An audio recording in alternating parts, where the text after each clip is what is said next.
And Ryan Reynolds, childhood teacher, reached out to me, and I wasn't going to share it, but I think I have to now because it's super interesting and compelling for those of us that are interested in the psychology of this couple. It's been really like he's a millennial girl. He is like you don't see superhero movies, especially male superhero movies like that. But I'm his only friend, so like and there's all a the lot girls. of Romance is real between the two of them. So Ryan Reynolds, the undisputed king of sarcasm, has finally met his match. And no, it's not Hugh Jackman. This time, it's his own wife, Blake Lively. The same Blake who juggles a Hollywood career, multiple kids, and a lifestyle empire, while effortlessly making Ryan look like a clueless dad in their ongoing Instagram roast war. But this time, she might have taken it a little too far. Literally took me 9 hours to get through and understand the entire Justin Baldoni lawsuit. I would be lying to you guys if I didn't say reading this and going through it with a fine-tooth comb and really making a meaningful effort to just look at the facts alone didn't completely change my entire perspective on the situation. So I'm going to do my best to go through the most important points that I found because I think I discovered some things that I have not seen anybody else talk about. Candace Owens posted to her story saying she spoke to a source that claims Ryan Reynolds is the problem. She said the tip came from someone who allegedly worked on the set and said lately everyone is bashing Blake Lively, but apparently the true villain of the saga is. The drama between Blake Lively and Justin Baldoni has now escalated into a full-blown legal battle, with both stars suing each other over a tangled web of claims that revolve around their collaboration on the 2024 film It Ends With Us. Lively, known for her roles in Gossip Girl and A Simple Favor, claims that Baldoni, the film's director, tried to destroy her career through a smear campaign after she brought forth allegations of sexual harassment and a hostile work environment against him. On the flip side, Baldoni says Lively went too far by exerting control over the production, threatening to withhold promotion unless her demands were met. He also argues that she falsely portrayed their professional relationship to the public, tarnishing his reputation. And while Lively is suing Baldoni for sexual harassment, retaliation, and false slight invasion of privacy, among other claims, Baldoni is countering with a defamation and civil extortion lawsuit, claiming that Lively not only made false allegations against him, but weaponized them to force him into complying with her demands. Apparently, the internet has decided Blake is the reason Ryan is canceled.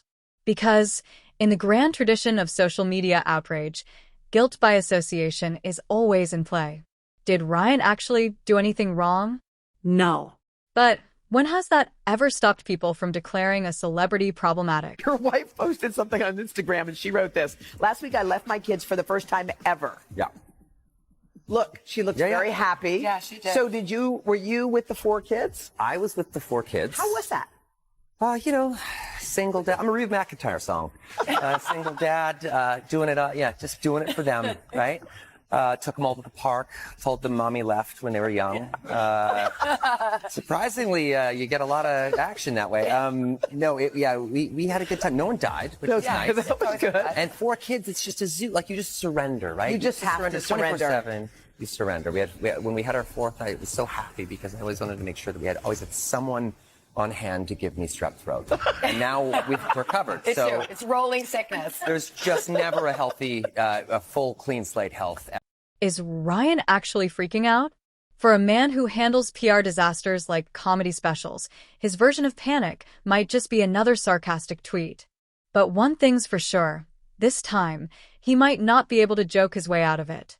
Let's break it down. That everything started when Ryan Reynolds decided to stroll onto the movie set one day and review the dailies. This is an industry term for all the footage that they filmed for the day. And he also decided to take a look at the script, and between the two, something allegedly set him off. This person claims that the production assistants then overheard Ryan and Blake having an argument in her trailer. Ryan Reynolds started being on the set on a regular basis as if he were her chaperone, and that is when he started inserting himself into the actual production, including writing lines. And then she says the next part was alleged in their lawsuits that Ryan and Blake, perhaps in response to her husband's anger, began inserting themselves in the effort to change lines and change scenes. And of course, the allegation that Ryan Reynolds was making fun of Justin Baldoni in his movie when he played the character Nice Pool. And we did hear this, I believe, from Justin's lawsuit, but Correct me if I'm wrong, but she also says that allegedly Ryan presented an ultimatum to WME, the biggest talent agency in Hollywood, whose client roster include everyone from Taylor Swift to Justin Bieber.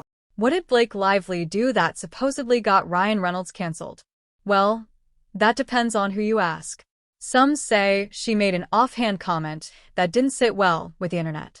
Others claim it was an old social media post, one of those harmless things no one cared about at the time, but years later is suddenly the worst thing ever. And then there's the classic possibility. She simply existed in the wrong place at the wrong time, and the outrage machine needed a new target. Either way, social media did what it does best, overreact. And since Ryan is married to Blake, he was automatically guilty by association. That's just how online outrage works. One half of a celebrity couple sneezes, and the other half gets blamed for it. Is that Blake Lively is accusing Justin Baldoni of sexual harassment, followed by an attempted PR takedown of her to cover his own ass from people finding out what he did to her. In an article titled, "We Can Bury Anyone," Blake Lively heroically shared her story, and the world was on her side because it looked like she was just trying to take down a predator in Hollywood. So Justin Baldoni and his ace lawyer launched an all-cylinder fire attack to clear his name, and he started by suing the New York Times, saying that article was just published because it was paid for by Ryan Reynolds, and it was a multi-layered scheme planned out by Blake and Ryan to take down Justin. And I think it's pretty common knowledge that the mainstream media will lie on behalf of their powerful friends or anyone who pays them off to say certain things. But this will be tough because the New York Times has never lost a lawsuit in their life, but doesn't just release some very piping hot information that seemingly proves that Blake and Ryan Reynolds were colluding with the New York Times. Ryan, being Ryan, probably wanted to joke about it. That's his thing. He's been roasting himself for years, his career, his movies, his life choices. The man literally turned Deadpool into a box office success by making fun of himself. He didn't write the book, but essentially, and this is some Comic-Con stuff, guys, like literally, like if you're deep into Marvel Universe or DC Universe, you may know about these things. I definitely did not know about these things, but they create these books essentially about all of the movies, and they're sort of these art books. This one's called Marvel Studios, Deadpool and Wolverine, the art of the movie. Essentially what that is, it's a gallery of never before seen artwork, which is the description, and exclusive lithographs and in-depth interviews with the creative team. And so they sit down with these characters and the people that created them, and they ask them questions. And I am scared. I am so scared. So I'm going to read you directly what Ryan had to say when they sat down with him to discuss Nice Pool. Okay, I'm going to show you this, and then I'll give you the exact quote. This time, the internet wasn't laughing. Instead of rolling their eyes and moving on, people started digging. Someone resurfaced their 2012 plantation wedding, a controversy Ryan and Blake have apologized for repeatedly. Others dissected every joke Ryan has ever made about Blake, as if humor were a crime. Then came the classic outrage accusation. He's performatively woke, but still part of the problem. And just like that, the cycle of internet outrage continued. Video from earlier today, moments ago, the judge overseeing their federal case in New York, Judge Lyman, ruled on the former B-list actress's request for an additional layer of protection. The unliftable Blake was not happy with the standard protective order in the case. She wanted an attorney's eyes only designation. And the judge has granted that. Congrats to Taylor Swift.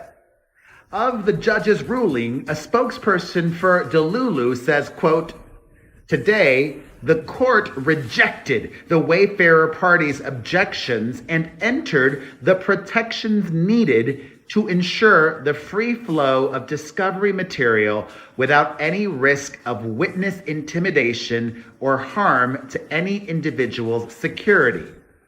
With this order in place, Ms. Lively will move forward in the discovery process to obtain even more of the evidence that will prove her claims in court." And just like that, hashtag Ryan Reynolds is over party was trending because, of course, it was. But here's where things got interesting. Normally, when Ryan and Blake get caught in internet drama, they lean into it. They poke fun at themselves, troll each other, and turn it all into a meme. That's what people expect. Not this time. Blake? Silent. No playful Instagram post, no sarcastic caption. Not even a passive-aggressive meme, just nothing. And naturally, that made everything worse. Now, the internet had two theories. Either Blake was actually in trouble and Ryan was taking the fall, or she was letting him take all the heat while she quietly sipped her coffee, waiting for the storm to pass. Being apart from Blake Lively, so much so that when they first communicated with one another, okay, so this is the first time that Ryan Reynolds and Justin Baldoni are speaking to one another, and they're exchanging text messages, and Justin Baldoni does this thing where he's just like so nice and was like, he literally, to sum it up, because I'm not going to read Justin's entire text, he basically is like, I was nervous to even text you. I'm such a fan of you. Like, you're so great. You're amazing. Your wife's amazing. And then says this like really almost first day of middle school kind of thing. This is exactly what I want, a puppy to kick in the mouth. And you'll do what I say. So I'm going to show you these exchanges. This is Ryan Reynolds, Justin Baldoni. If you guys have not read through them, I recommend that you go on to the site to read it. He even extends like saying how wonderful Blake was because, you know, she was very nice to his wife, says that Blake sent the sweetest message to his wife. I mean, he's being so respectful, falling over himself to be respectful and to say like, hey, can we still be friends? And Ryan Reynolds then sends this text message. And he basically says like, sorry for the delay. I've been writing. The girls are sick again, whatever. It tells him essentially that he hit the jackpot with Blake Lively. She literally passes on every film and every filmmaker all the time. The one thing I know, and I speak from a deep wellspring of experience here, having her in your court. Either way, Ryan was stuck. Defend Blake? He'd be accused of mansplaining. Stay silent? He'd be called a coward. Joke about it? Well, he tried that, and Twitter nearly exploded. So, what did Ryan do? Exactly what he always does. He distracted the internet. Maybe he announced a new movie, dropped a ridiculous aviation gin ad, or conveniently teased some Deadpool news. Whatever it was, it worked. The outrage faded, the internet moved on, and Ryan Reynolds remained exactly where he always is, one step ahead of the— Down some alpha male, and by alpha male, I mean extremely beta male, I have rich and powerful friends at the top. That's not a confirmation, but I'm looking at the length of the strip, and it's given Taylor Swift. Taylor Swift would say the same. My wife is wonderful, okay? Anyways, jumping back into these messages, he then moves immediately to ask Justin Baldoni to change their production dates because he's never been apart from Blake Lively so long. He basically says he tried to do it on his end. I'm paraphrasing here. You can go read it on the website. You know, I was frantically trying to address this. I was frantically trying to change this, shorten the shoot, but I can't because, you know, Deadpool and Wolverine is set in stone. They already booked the studio. And he ends it with this, which is funny that we're talking about like a sexual lawsuit and what's appropriate. He ends it by saying, all this to say, I'd have your line producer's face tattooed to my perineum. Okay, so that is the skin between Ryan's parts. I don't even know how to appropriately state that other than perineum. Okay, he pull that back up again. I would have your line producer's face tattooed to my perineum if he, she, or they can figure out how to start 2 weeks earlier. Completely understand how big of an ask that is. But the perineum is one of the most nervy parts of the human body to expose to trauma. Was Ryan Reynolds ever really canceled? Of course not. The truth is, he's simply too likable. People wanted to be mad, but deep down, they didn't want to lose their favorite funny guy. The internet tried, but then remembered, wait, who's going to give us sarcastic superhero movie commentary if he's gone? So while Twitter was busy canceling him, the rest of the internet was making memes about how he's too charming to stay canceled. And just like that, the outrage cycle moved on, leaving Ryan Reynolds exactly where he always is, Hollywood's untouchable golden boy. Okay, so I've never been more scared in my entire life that my account could actually get deleted. So if you're watching this right now and my account mysteriously disappears, I need you guys to know it was Ryan Reynolds. I know their team is watching this video right now. And if you guys do something as idiotic and drastic as taking down my account, number one, everybody will know it was you. Number two, I will go scorched earth right to YouTube. And number three, that would be a very bad decision because if information does come out that is favorable to Blake Lively, I will be the first one to cover it honestly and fairly. Yesterday, it was Ryan. Today, the internet has moved on to the next celebrity drama. Social media has the attention span of a goldfish, and Ryan Reynolds knows it. Did Blake really get him canceled? Not even close. He got a brief slap on the wrist from Twitter, but let's be real, he'll joke about it in his next interview, and people will love it. That's the thing about being Ryan Reynolds. You can be canceled today, and Hollywood's golden boy tomorrow. People don't actually want him gone.